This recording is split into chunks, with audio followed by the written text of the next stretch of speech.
देख रहे हैं अब तक news channel. Unique academy computer and coaching classes, जहां नर्सरी और जूनियर सीनियर केजी क्लासेस से लेकर 11वीं और 12वीं जमातों के लिए कोचिंग क्लासेस जारी हैं। यूनिक एकेडमी में ऑडियो और वीडियो स्क्रीन का इंतजाम भी किया गया है। 5वीं, 6ठी, 7वीं और 8वीं जमात की स्पेशल क्लासेस भी जारी हैं। उर्दू, इंग्लिश, मराठी और मैथ्स की बेसिक क्लासेस भी जारी हैं। लड़कियों के लिए बिल्कुल सेपरेट क्लासरूम। यूनिक एकेडमी में अपने बच्चों का एडमिशन करवाएं। हमारा पता याद रखिए, शहीद अब्दुल हमीद कुसुम्बा रोड, निहाल नगर पुलिस स्टेशन के सामने, मालेगांव। आज ये लग रहा है कि यूपी की हवा यहाँ भी चल रही है।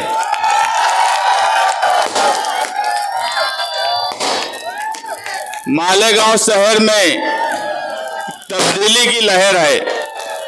आज ये चारों तरफ हजारों का मजमा ये गवाही दे रहा है कि हम जो है अखिलेश भैया को भी जवाब देंगे कि तुम यूपी में सीट लेकर आए हो, हम मालेगांव से सीट तुमको देंगे। और ये मजमा ये वादा करे कि अगर अखिलेश भैया आए थे बारिश में भीगते हुए तुम्हारे यहीं बाजू में कल्लू स्टेडियम में, तो क्या तुम उनके सीट नहीं देंगे? सीट नहीं देंगे का? एक आवाज में बोलोगे अखिलेश भैया को इस बार समाजवादी की सीट मालेगांव से दी जाएंगी कि नहीं? दी जाएंगी कि नहीं? ये आवाज अबू आसिम आजमी से अखिलेश भैया तक जाएंगी। और मुझे यकीन है कि ये यूपी वालों की बस्ती है और इस बस्ती में यूपी के जो लोग हैं वो बहुत मेहनती होते हैं। हम भी यूपी के ही हैं, लेकिन जो मेहनत वो करते हैं, इस शहर ने उन्हें बसाया। और निहाल साहब के वक्त से, सोशलिस्टों के वक्त से हम उनके मुहाफिज रहे।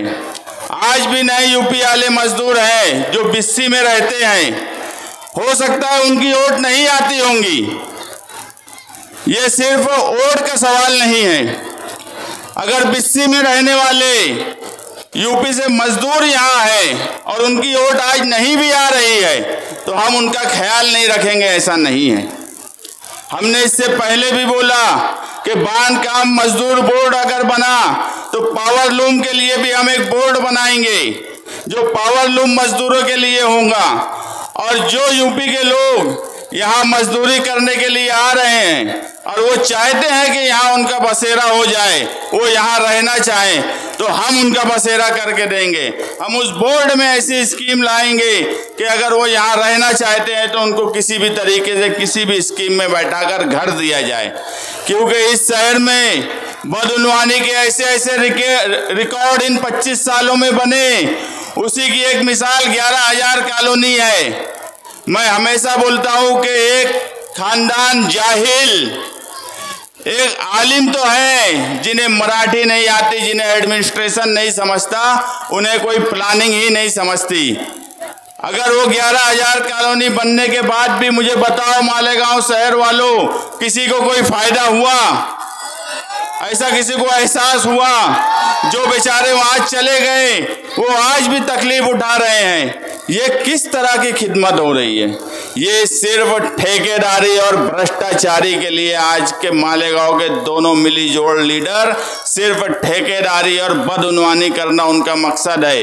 इसके अलावा उनका कोई मकसद नहीं है। मजहबी नाम से जो अपना झंडा बना लिए, मजहबी नाम से जो लोग अपना इलेक्शन लड़ रहे हैं, इस मुल्क में हमेशा संविधान चला है, दस्तूर चला है, हम सब कुछ हो सकता है। हम कभी मजहब का सहारा सियासत में नहीं लेंगे। बहुत हरे हरे झंडे लगाए गए, आज भी लगाए जा रहे हैं। आप देखेंगे महाराष्ट्र में इलेक्शन चल रहा है, अगर हैदराबाद से कोई आया तो यूपी से भी एक आ गया, योगी, और जुबान एक जैसी। ये सोचने का मुकाम है कि ये किस तरह के लोग हैं। ये मुल्क, ये शहर अगर चलेगा तो सिर्फ दस्तूर से चलेगा, इसके अलावा किसी चीज़ से नहीं चल सकता। दस्तूर ही हमें हर चीज़ का हक दिलाता है। और मैं आपको यकीन दिलाता हूँ कि महाविकास आघाड़ी की उम्मीदवार, इंडिया अलायंस की उम्मीदवार, समाजवादी पार्टी के साइकिल निशान पर लड़ रही शान हिंद इसी दस्तूर से असेंबली हॉल में आप लोगों को हक दिलाएंगी। वो हक आपके मजहब का भी होगा। अगर हुजूर की शान में कोई गुस्ताखी करेगा तो उसका भी जवाब ये देंगी। अगर कोई नारायण राणे या कोई और आकर ये बोलता है कि 23 तारीख के बाद लाउड स्पीकर उतार लिया जाएगा, तो मुझे बताओ अजीत पवार की हिमायती आसिफ शेख उसका जवाब दे सकते हैं क्या? आसिफ शेख उसका जवाब दे सकते हैं क्या? दादा भूसे और शिंदे की चम्मचगिरी करने वाले मौजूदा एमएलए इसका जवाब दे सकते हैं क्या? अगर हुजूर की शान में गुस्ताखी होती है, लाउड स्पीकर उतारने की बात होती है, तो ये बुक लेकर, मुझे यकीन है इतने हजारों के मजमे के सामने बोल रहा हूं, मुझे यकीन है कि शान हिंद ये बुक लेकर उनको मुंह तोड़ जवाब देंगी, मुंह तोड़ जवाब देंगी। वो किसी की दलाली नहीं कर रही है। और मानो इंडिया अलायंस की सरकार महाराष्ट्र में बनने वाली है, महाविकास आघाड़ी की सरकार महाराष्ट्र में बनने वाली है, महाविकास आघाड़ी की उम्मीदवार है शान हिंद। अगर हॉल में कोई बात हुई, इख्तियार रहा, तो ये कानून पास करना भी जानती है, ये एडमिनिस्ट्रेशन को किस तरह से चलाना चाहिए ये भी जानती है। ये पॉलिटिक्स से पड़ी हुई है, इसके खून में सियासत है, इसे समझता है। ये ना अनपढ़ है, ना जाहिल है, ना ही इतनी कमजोर लीडर है कि किसी को जवाब ना दे सके। मैं फिर बोलता हूँ, जाफरनगर के जलसे के बाद मौजूदा एमएलए गए थे 4 घंटा धरना देने कि 24 घंटे में अगर गिरफ्तार नहीं किए तो मैं गांधी पुतले पर धरना दूंगा, मैं शिवाजी मुजस्समे पर धरना दूंगा। इस तरह की बात बोलने वाले आज 200 घंटे से ऊपर हो गया, एफआईआर में नाम नहीं लिखा पाए हैं। इतना कमजोर उम्मीदवार, इतना कमजोर एमएलए मालेगांव शहर की तारीख में नहीं मिला है कि जो 4 घंटा धरना देने के बाद जो आरोपी का नाम ना लिखा सके। इतना कमजोर एमएलए इस शहर को चाहिए क्या? इस शहर को एक मजबूत एमएलए चाहिए जो दस्तूर से अपने लोगों की हिफाजत कर सके। ऐसा एमएलए चाहिए जो शहर में तामीर और तरक्की कर सके। आपके ही हिस्से में देख लो तामीरी काम का तरीका कार। एक रोड आधी वहां छोड़ दी गई, एक रोड आधी यहाँ छोड़ दी गई, एक रोड 4 महीने से खोद के रखी गई। ये काम का तरीका नहीं, ये ठेकेदारी करने का तरीका है, काम का तरीका ये नहीं है। तुम उधर से आएंगे, इस तरफ से आओ, ये सिर्फ ठेकेदारी किए।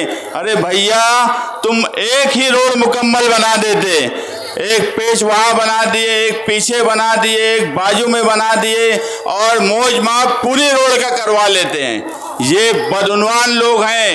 इस शहर से इस मर्तबा फिरका परस्तों से भी आज़ादी चाहिए, बदउनवानों से भी आज़ादी चाहिए, गुंडागर्दी से भी आज़ादी चाहिए, नशे वालों से भी आज़ादी चाहिए। हमें इस मर्तबा आज़ादी चाहिए, हर तरह की आज़ादी चाहिए, दस्तूर के साथ आज़ादी चाहिए, मजहब का गलत इस्तेमाल करने वालों से आज़ादी चाहिए। आप यकीन मानो, इस शहर में तब्दीली की ऐसी लहर है कि मैं यहाँ से देख रहा हूँ। मैं जो बोला कि हमारे यूपी वाले भैया हैं और हमारे यूपी वाले भैया इस बार अखिलेश यादव को ये जरूर बोलेंगे कि तुम अगर यूपी में बहुत बड़ा जलसा करत हो तो हम भी मालेगांव से बड़ा जलसा करके बतावत हैं। मैं आखिरी बात बोलूंगा कि आप 20 नवंबर को साइकिल निशान पर आप वोट दीजिए। आप हजारों की तादाद में जलसा सुनने आ रहे हैं, मगर मैं एक बात बोलूँगा कि जलसा खत्म होने के बाद आप जाइए अपने घर में, अपने रिश्तेदारी में, हमरे वहाँ लड़कियाँ भी हैं, वहीं सब दी जाती, वहाँ जाओ और बोलो कि तब्दीली काहे जरूरी है, तब्दीली बताओ। तब्दीली किस लिए जरूरी है? सलीम गड़बड़ बोल रहे हैं। 6 नंबर पर साइकिल निशान पर वोट देना है। ये बताओ, सिर्फ जलसा सुनकर घर चले जाएंगे और हम लोग यहाँ पर तकरीर कर लेंगे, इससे इलेक्शन नहीं जीता जाता।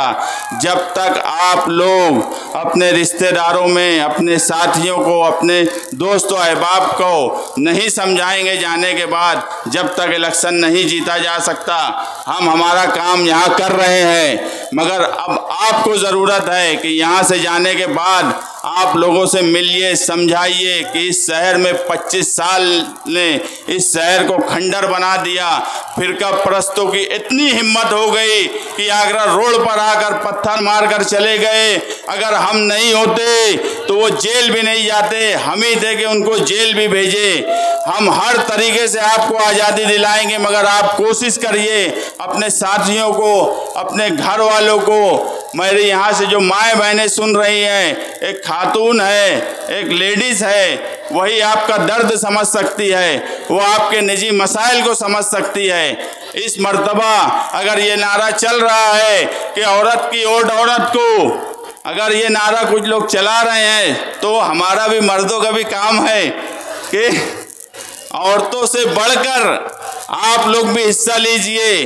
ख्वातीन में एक माहौल बना हुआ है, मगर यहाँ बैठे हुए तमाम ही मर्द हजरात, आप लोग दौड़िए, भागिए। 10-12 दिन बचे हैं, मेहनत करिए। इस शहर में तब्दीली लाना बहुत ज़रूरी है। ये इलेक्शन अगर हमारे लिए सिर्फ इलेक्शन होता तो कोई बात नहीं थी। ये इलेक्शन हमारे लिए 25 साल से गुंडागर्दी, मंशियात, फिरका परस्ती, बदउनवानी से आज़ादी का इलेक्शन है। इसलिए आप बराए मेहरबानी इस इलेक्शन को समझिए, इस इलेक्शन का वक्त समझिए क्या है, मुल्क के हालात क्या हैं, महाराष्ट्र के हालात क्या हैं। ये सब चीज़ सोचने के बाद आप फैसला कीजिए कि इस शहर में तब्दीली क्यों ज़रूरी है। आप तब्दीली लाइए। तब्दीली आपके लिए ज़रूरी है, इस शहर के लिए ज़रूरी है, आपके बच्चों के मुस्तकबिल के लिए ज़रूरी है। शुक्रिया, शुक्रिया, शुक्रिया। जनाब सदर साहब और साथियों, आज इस जलसे की शुरुआत सबसे पहले एक सस्ती शोहरत पाने के लिए हमेशा मुसलमानों को निशाना बनाने वाले नीतीश राणे के खिलाफ मजम्मत के साथ मैं शुरू करती हूँ, जिसने मालेगांव शहर के साथ साथ पूरे महाराष्ट्र के मुसलमानों को ये कहा कि 23 तारीख के नतीजे के बाद महाराष्ट्र की, बस करो भाई, महाराष्ट्र की मसाजिद से स्पीकर उतार लिया जाएगा। उस नामुराद और बेहुदा आदमी के खिलाफ मजम्मत करते हुए मैं अपनी तकरीर की इब्तिदा कर रही हूँ, जिसका जवाब सबसे पहले अबू आसिम आजमी साहब ने कहा, ये हिंदुस्तान दस्तूर पे चलता है, दस्तूर पे चलता है और दस्तूर ने हमको इजाजत दी है कि हम मस्जिद भी तामीर करेंगे, वहाँ स्पीकर भी लगाएंगे और वहाँ से अज़ान भी होगी और हम नमाज भी पढ़ेंगे। किसी दो कौड़ी के सस्ते लीडर की हक नहीं है कि वो हिंदुस्तान की अक़लियत पर निशाना करे सिर्फ इसलिए कि उसको वोट चाहिए। और ये सब जो लोग हैं ना, छोटे छोटे लोग, वो इसलिए इतनी हिम्मत पाते हैं कि तुम्हारी कौम में मीर जाफर और मीर कासिम है। आज जो बीजेपी की दलाली करने वाले दो उम्मीदवार तुम्हारे सामने खड़े हैं ना, जो एक अजीत पवार के साथ मिला हुआ है और दूसरा उसके साथ मिला हुआ है जो नदी के उस पार और शिंदे हिंदुत्व के नाम की हुकूमत बनाया है।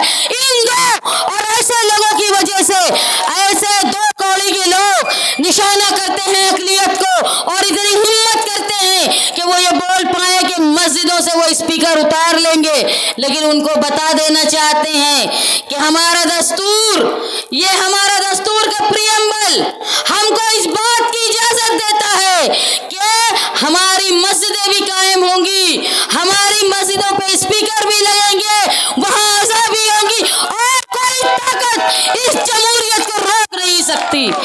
ये ताकत को बताया किसने हिंदुस्तान में मालूम है? उत्तर प्रदेश ने बताया, वो अयोध्या ने बताया, जहां पे राम मंदिर बनाकर बीजेपी पूरे हिंदुस्तान में नहीं पूरी दुनिया में ढिंढोरा पीट रही थी कि अब हिंदुत्व राज आएगा। वहां वो नेताजी मुलायम सिंह के लड़के अखिलेश यादव ने अपनी ताकत बताई और अयोध्या उनको हरा दिया। अयोध्या हारने के बाद इतना डर हो गया बीजेपी वालों को कि 10 जगह के इलेक्शन उत्तर प्रदेश में होने वाले थे, लेकिन सिर्फ 9 जगह के हो रहे हैं। उत्तर प्रदेश के दोबारा अयोध्या हारने के डर से इलेक्शन आगे बढ़ा दिया। ये डर है उत्तर भारतीयों का पूरे हिंदुस्तान की बीजेपी पे।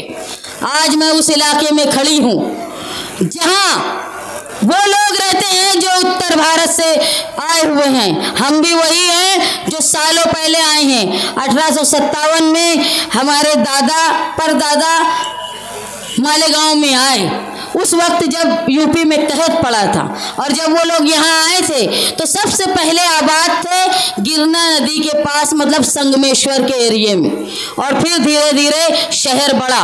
पहले ऐसा था कि लोग आबाद होके आते थे तो नदी के किनारे रुकते थे कि वहाँ पानी का इंतज़ाम होता है, इसीलिए मौलवी उस्मान या अब्दुल्ला ख़ानदान वहाँ आकर रुका। मैं जब आज इलेक्शन का फॉर्म भरी तो जो मेरे वालिद का गांव है बाराबंकी जिले में शहादतगंज, वहाँ के साथी निहाल अहमद साहब थे। मेरे वालिद कहा करते थे कि मेरा गांव और रफ़ी अहमद किदवाई का गांव के बीच में एक नदी का हिस्सा है, नदिया के पार वो रहते हैं, हम लोग इस तरफ रहते। तो वहाँ शहादतगंज से मुझे फ़ोन आया और उन औरतों ने, वहाँ की औरतों ने कहा कि हम लोग इस बात पर खुश हैं कि तुम उम्मीदवारी कर रही हो बेटा मालेगांव में, और हम यहाँ उत्तर प्रदेश से तुम्हारे लिए दुआ कर रहे हैं। तो मैंने ये महसूस किया जब उत्तर प्रदेश की माएँ और बहनें मेरे लिए वहाँ दुआ कर रही हैं, इसलिए कि निहाल अहमद की बेटी मालेगांव में इलेक्शन लड़ रही है। तो जिस निहाल अहमद ने मालेगांव को बसाया, बनाया और एक पहचान दी, उसकी बेटी जब यहाँ लड़ेगी तो क्या माएँ बहनें नौजवान और इस शहर के बुजुर्ग मेरा साथ नहीं देंगे? क्या मुझे यकीन है देंगे। और मैं देख रही हूँ जब मैं गलियों में घूमती हूँ तो मुझे जिस तरह लोगों का साथ मिल रहा है। मैं जब पक्के इलाके में जाती हूँ तो वहाँ देखती हूँ कि जो बहुत बोलते थे कि ये इलाका मेरी 2 जलसे का है, मेरे 3 जलसे का है, वो वहाँ से फुर्र हो चुके हैं। अब कुछ नहीं है, अब निहाल अहमद है, निहाली वोट है। और जब कच्चे इलाकों में जाती हूँ तो वहाँ के लोग बोलते हैं कि हमारी बस्तियाँ निहाल अहमद ने बसाई थी, हमारे लिए जमूर स्कूल का इंतज़ाम निहाल अहमद ने किया था, हमारे लिए टीएम स्कूल का इंतज़ाम निहाल अहमद ने किया था, तुम्हारे इतराफ में फार्मेसी कॉलेज का इंतज़ाम निहाल अहमद ने किया था। तो मैंने ये कहा कि मैं मालेगांव शहर से मेरे बाप की वोट लेने आई हूँ, वो वोट जिसमें सबसे पहला हक मेरा है। और इस जगह जहाँ मैं खड़ी हूँ वहाँ मैं निहाल अहमद की वोट भी लेने आई हूँ जो मेरे बाप की है, और नेताजी मुलायम सिंह की वोट भी मैं लेने आई हूँ जो मेरी पार्टी की है। इस जगह से जो लोग बड़ी बड़ी तकरीरें करते हैं मजहब के नाम पे, बड़े बड़े नारे लगाते हैं, कलमे से एक दूसरे को भाई भाई बोलते हैं, वही लोग सैलानी चौक में एक दूसरे से लड़ रहे थे। ये है उनकी हकीकत। जो लोग बोलते हैं कि कलमे से भाई भाई, लेकिन इलेक्शन में फायदा उठाना कि हमारा इक़्तिदार चला गया तो हमारा घर कैसे चलेगा, ये डर से आपस में लड़ रहे हैं। लेकिन एक दूसरे के ऊपर न कंप्लेन करने की हिम्मत है न केस करने की हिम्मत है। इतने बहादुर है वो लोग। मैं आप लोगों से वादा करती हूँ जिस इलाके में मैं खड़ी हूँ उस इलाके को बिला वजह बदनाम किया गया है, इसलिए कि यहाँ नई आबादी रहती है।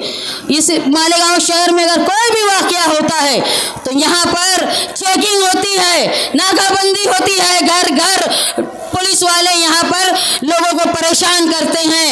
और इस परेशानी से पुलिस की गुंडागर्दी और ये जो नाकारा सियासतदान है वो जो खामोश रहते हैं उसको खत्म करने की ताकत सिर्फ ये निहाल अहमद की बेटी में है।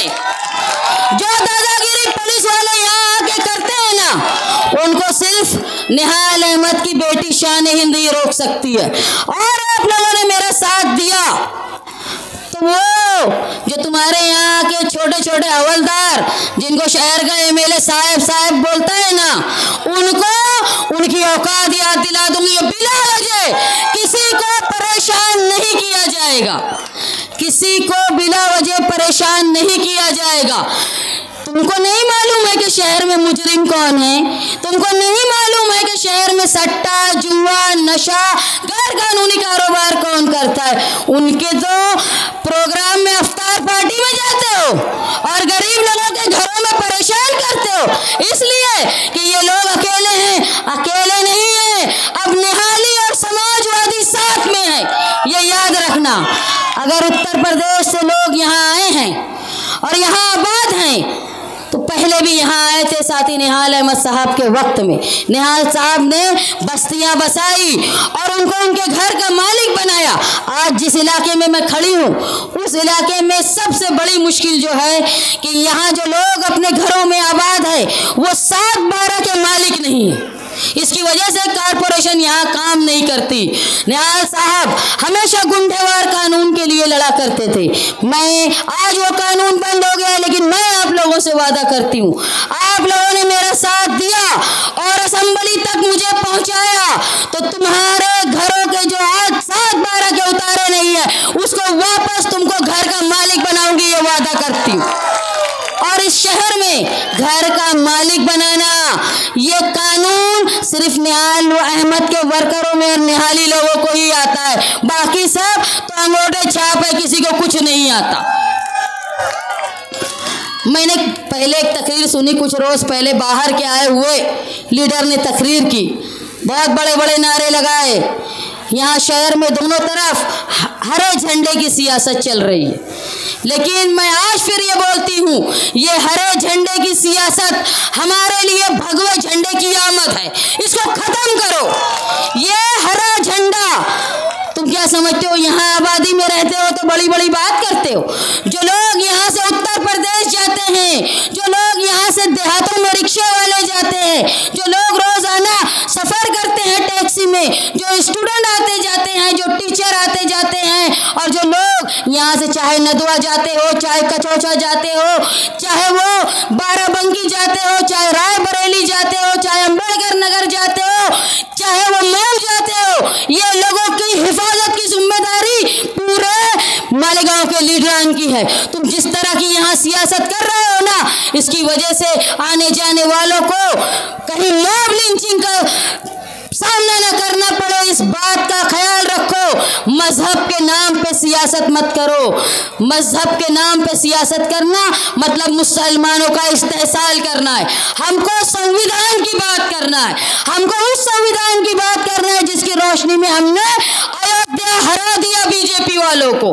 आज इस बात को समझ लो कि हमको दस्तूर के साथ रहना है। दस्तूर ने हमको इजाजत दी है हर तरह की मजहबी आज़ादी की, हमको आज़ादी है।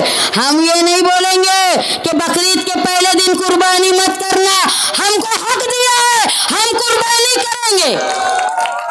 हमको दस्तूर ने हक दिया है, हम पहले दिन अफजल है, हम कुर्बानी करेंगे। हम पुलिस की दलाली नहीं करते कि मजहबी फर्ज करने के लिए मना कर दे। हमको हक मिला है और हक को जानने के लिए तालीम का होना जरूरी है। ये इलाका जो है वो इंतहाई पसमानदा है। मैं हमेशा कहती हूँ किसी भी कौम की अगर तरक्की चाहिए तो उसके लिए सेहत, तालीम और उसकी माली तौर पर मुस्तहकम होना ज़रूरी है। अगर तुमको कारोबार मिलेगा तो तुम माली तौर पे मुस्तहकम होगे। कारोबार मिलने के लिए आज जो हमारी पावरलूम की सनत परेशान है, अखिलेश भैया आए थे, यहाँ बोल कर गए थे कि बुनकरों के लिए हमने उत्तर प्रदेश में फिक्स बिजली का बिल का कानून बनाया था। और ये देख लो जो हालात है ना हिंदुस्तान के, नीतीश कुमार जो हमेशा पलटते रहते हैं, बहुत जल्दी पलटेंगे और फिर अखिलेश यादव लीडर बनेंगे, मिनिस्टर बनेंगे। और मैं आप लोगों से इस बात का वादा करती हूँ कि मालेगांव शहर में पावर लूम की अच्छी पॉलिसी के लिए एक कानून उनके पास से हम जाएंगे मांगने के लिए। न सिर्फ ये बल्कि जो लोग पावर लूम के अलावा किसी प्रोजेक्ट, किसी MIDC में कोई ऐसा प्रोजेक्ट चाहते हैं जहां मजदूरी करके काम कर पाए, हम वो कानून, वो प्रोजेक्ट मालेगांव शहर में लाएंगे ताकि जो बम्बई, पूना यहाँ के नौजवान और लोग मजदूरी चलकरंजी जाते हैं और अपने घर वालों की मैयत में नहीं आ पाते और उनके लिए मैयत सारी सारी रात रुकी रहती है, वो नौबत हमारे ऊपर ना आए, ये मैं कोशिश करूंगी। जो लोग तालीम के लिए, महंगी फीस के लिए अपने बच्चों को एडमिशन नहीं करा पाते, उस प्राइमरी तालीम के लिए बेहतर इंतजाम करूंगी, वो तो मेरा टारगेट है। क्योंकि ये प्राइमरी स्कूल की जो जगह है ये वो खानदान के नशे का अड्डा है। प्राइमरी स्कूल अगर बन जाए सही तरीके से, उसकी हिफाजत हो, तो एक बड़ा कारोबार नशे, सट्टे और जुए का उनका बंद हो जाएगा और वो मैं बंद करवाऊंगी ताकि हमारी कौम की, हमारी नस्लों की हिफाजत हो पाए। मैं आज इस इलाके में घूम रही थी, आजमपुरा में और हसनपुरा में, वहाँ पे मैं समझ रही थी सड़क इतनी खराब। और अभी आमीन भाई तकरीर कर रहे थे, रिजवान भाई, उन्होंने बोला कि बारिश में गटर का पानी सड़कों पे आ जाता है। मैं आपको बता दूं, बारिश तो दूर की बात, जुमे के दिन जब घर के सब लोग नहाते हैं तो गटर का पानी रोड पर आता है, ये मुश्किल है। और अगर जो लोग यहाँ के मेंबर रहे हैं, जो यहाँ के MLA रहे हैं, जो मेयर रहे हैं, वो तुम्हारे घरों पर आए ना वोट मांगने के लिए, तो उनको बता दो कि तुमने ऐसा काम किया है कि बारिश तो दूर की बात है, जुमे के दिन गटर का पानी बहता है और ये गिलासत लगाकर हम हमारी मस्जिदों में जाते हैं और हम हमारे घरों में जाते हैं, हमारा निस्फ ईमान तो तुमने यही खराब कर दिया। मालेगांव शहर में औरतों के रोजगार के लिए मैं मुसलसल देख रही हूँ, एक अकेले आदमी से घर का रोजगार, घर चलाना मुश्किल होता है। खवातीन कहीं गोंद चुनती हैं, कहीं इमली फोड़ती हैं, कहीं नक टाकती हैं, कहीं पोत पुराती है, कहीं टोपियाँ बनाती हैं। अगर इनको इनकी मेहनत के हिसाब से उनको पैसे नहीं मिलते। हुकूमत की ऐसी पॉलिसी है skill India, make in India, जिससे घर बैठे औरतें रोजगार हासिल करेंगी, वो पॉलिसी लाने की मैं आप लोगों से वादा करती हूँ कि घर बैठे औरतें जितनी मेहनत उतनी उनको तनख्वाह, वैसा काम लाने की कोशिश करूंगी ताकि इज्जत से अपनी औलाद को पाल सके। मालेगांव शहर में जो तहफ़्फ़ुज़ का मसला है, नशे का इतना बड़ा जाल फैल गया है कि औरतें अपने घर से बाहर निकलने को डरती है। धीरे धीरे जब ये जाल बढ़ेगा तो समझ लो तुम्हारी बहन बेटियों की इज्जत महफूज नहीं रहेगी। जो मर्द पगार लेके अपने घर जुमेरात को आते हैं, उनको कहीं ब्लेड ना मार दिया जाए, उनसे पैसे न छीन लिए जाए। जो कारखानेदार पगार लेकर कारखानों में पहुंचते हैं, जो मजदूर पगार लेकर घरों तक पहुंचते हैं, जो लोग बैंक तक जाते हैं, उनके लिए मुश्किलात का सामना होगा। इसलिए इस नशे की लानत लाने वाले और इनको रोक नहीं पाया जो MLA ने, उस दोनों का और ये नशे की लानत का खात्मा करने के लिए आप मेरा साथ दो ताकि बहन बेटी और नौजवानों की इज्जत और जान इस शहर में महफूज रहे। मालेगांव शहर में इस इलाके में मैंने ये मालूम किया कि नाकारा MLA, वो नाकारा MLA जिसको नदी के इस पार बैंकें और ऑफिसेस लाना था, वो लाना तो दूर की बात, जो बैंकें थी वो भी उधर चली गई। लंबी लंबी लाइन खवातीन ने KYC के नाम पे रात रात भर वहाँ गुजारी। और ये इलाका जो है ये अपना पैसा जो कमाता है वो अपने देश, अपने गांव उत्तर प्रदेश में भेजता है, लेकिन करीब में कोई बैंक का यहाँ ब्रांच नहीं है तो उनको प्राइवेट लोगों को भेजना पड़ता है जो 10,000 रुपये पे भी उनसे फीस लगती है। ये नौबत ना है, इसलिए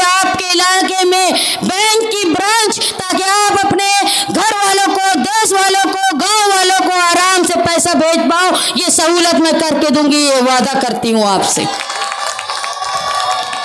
मालेगांव शहर में बड़ी तादाद में जो लोग आए हुए हैं, चाहे वो यूपी के हो, चाहे मराठवाड़े के हो, चाहे खानदेश के हो, ये किराए के मकान में अपनी ज़िंदगी गुजार रहे हैं, किराए के मकान में रहते हैं और किराया देना और घर की कफालत करना ये इनके लिए मुश्किल है। जिस तरह साथी निहाल अहमद साहब ने बस्तियां बसाई और फ्री में लोगों को घर का मालिक बनाया, हायर परचेस से उनको ज़मीनें दी, इसी तरह एक ऐसा कानून और एक जगह मुख्तस करके जो लोग भाड़े के घरों में रहते हैं उनको घर का मालिक बनाने के लिए मैं कोशिश करूंगी, ये आपसे वादा करती हूँ। मालेगांव शहर का अमन, चाहे वो लकड़ी वाले हो, चाहे लोहे वाले हो, चाहे वो साबुन वाले हो, चाहे कारखाने का मजदूर हो या कारखानेदार हो, गठनी जोड़ने वाला हो, बीम जोड़ने वाला हो, इन सब की हिफाजत और बेहतर रोजगार और इनकी सेहत की जिम्मेदारी मेरी होगी। मैं आपसे वादा करती हूँ, आप और मेरा वादा और वो 15 साल इक़्तिदार किए हुए झूठे खानदान का वादा और एक जो कसम खा के सियासत में आए थे उनके वादे में फ़र्क है। मैं निहाल अहमद की बेटी हूँ, निहाल अहमद का खून हूँ, निहाल अहमद का आपने सियासत देखी है, निहाल अहमद का रुतबा आपने देखा है, निहाल अहमद का वजन आपने देखा है। जब निहाल अहमद की लड़की खड़ी होकर बोल रही है ना कि मुझे एक मौका दो, तो मेरे ऊपर ये 5 साल का वजन नहीं है मेरे कांधों पे, वो 30 साल का वजन है जो मेरे बाप ने रोशन गुजारा है। मेरे ऊपर ये जिम्मेदारी है कि मेरे 5 साल के साथ साथ वो 30 साल को भी मैं रोशन करूं। इसलिए मैं आपसे वादा करती हूँ, जो मैं कर सकती हूँ मैं वही बोलूँगी। आपके करीब जो हॉस्पिटल है और जो एक हॉस्पिटल औरतों के लिए और बच्चों के लिए था और वो एक नाअहल नाकारा आदमी की रहनुमाई की वजह से, दलाली की वजह से दादा फूसे लेकर चला गया, वैसा अच्छा हॉस्पिटल ताकि औरतों को, बच्चों को, बूढ़ों को अपनी सेहत के लिए इधर उधर ना जाना पड़े, इस शहर में उनका बेहतर इलाज हो, इसकी कोशिश मैं करूंगी। आपसे मैं ये वादा करती हूँ कि देखो, पक्के इलाकों में भी तुम हो समाजवादी निहालियो, कच्चे इलाके में भी तुम हो समाजवादी निहालियो, और जो पूरब से पश्चिम तक के उत्तर भारतीय, इसमें सिर्फ तुम हो। ये समझ लो, तुमसे बड़ी ताकत मालेगांव में कोई उम्मीदवार की नहीं है। कहीं मुफ्ती साहब हैं तो वहाँ आसिफ नहीं, तुम लड़ रहे उनसे, कहीं आसिफ है तो मुफ्ती साहब नहीं, तुम लड़ रहे, और जहाँ मैं खड़ी हूँ वहाँ तुम अकेले हो, कोई नहीं है तुम्हारे मुकाबले में। इसलिए ये जो ताकत है ना उत्तर भारतीयों की, सिर्फ समाजवादी के साथ 35 से 40 हज़ार वोट, ये तो हमारी ये पाकिट वोट है, और जो निहाल अहमद साहब की वोट है वो अलग। आपसे मैं वादा करती हूँ कि जिस तरह अयोध्या में फिरका परस्तों को तुमने सर कुचल दिया, उसी तरह जो फिरका परस्त मीर जाफर, मीर कासिम मालेगांव में आए हैं, उनका भी सर कुचल दो समाजवादियों, और हमारे दस्तूरी झंडे समाजवादी पार्टी के, इसको लहरा दो मालेगांव शहर के बेहतर मुस्तकबिल के लिए। मेरी निशानी साइकिल, वो साइकिल जो बुलडोजर पर चढ़ चुकी है, वो साइकिल है हमारी, और हमको यहाँ इक़्तिदार करना है। मैं एक बात बोल रही हूँ, मैं शहर में राज करने नहीं आई, मैं दिलों पर राज करने आई हूँ, तुम्हारे जैसे निहाल अहमद ने राज किया था। मैं ये उम्मीद से कि मेरी माएँ, बहनें, नौजवान और बुजुर्ग आने वाले इलेक्शन के 20 तारीख के दिन इस तरह लड़ेंगे कि वो खुश शान हिंद हैं, और नतीजा इंशाअल्लाह हमारे साथ होगा, ये मुझे यकीन है।